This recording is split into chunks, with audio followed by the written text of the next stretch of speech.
დღეს ჩვენ ვამზადებთ ჩირეულის პურს ნიგვზით, რომელშიც თავმოყრილია ფორიშერის პრემიუმ ხარისხის ფქვილების 3 სახეობა.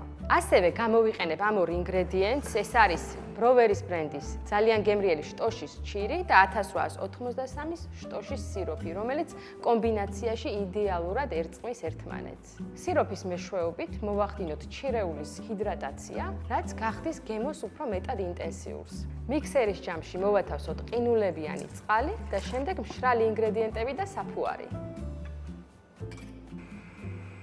სამივე ფქვილი იდეალურია არტიზანული პურების მოსამზადებლად. T65 არის უმაღლესი ხარისხის თეთრი ფქვილი, რომელსაც ახასიათებს ხრაშუნა ქერქი, ცხობისას და ძალიან ძლიერი სტრუქტურა. T150 ცეხვილი ფქვილი, რომელიც არის ქვის წისქვილზე დაფქვილი და იძლევა მდიდარ გემოს და T130 ჭვავის ფქვილი, რომელიც მდიდარია ბოჭკოთი და იძლევა ნაზ სტრუქტურას. როდესაც ცომი შეიკვრება, დავამატოთ მარილი, ამ შემთხვევაში ვიყენებ ფლორდესელის უმაღლესი ხარისხის ფრანგულ მარილს. ბოლოს დავამატოთ კარგად მოხალული ნიგოზი, შტოში და გავაგრძელოთ მოზელვა.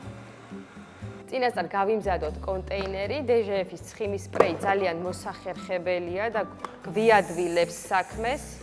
მიღებული ცომი შეგვიძლია გავაჩეროთ ცივ ფერმენტაციაზე და გამოვაწყოთ მომდევნო დღეს. ამ შემთხვევაში ჩვენ ვაჩერებთ ოთახის ტემპერატურაზე, რომ დღესვე შევძლოთ გამოცხობა.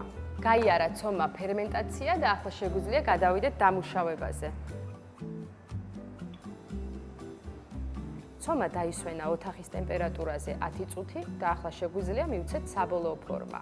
ფორმირებული პური გადავიტანოთ საცხობ ქაღალდზე, დავაყოვნოთ 30 წუთი ოთახის ტემპერატურაზე და შემდეგ გამოვაცხოთ ქვის ღუმელში 20 წუთით.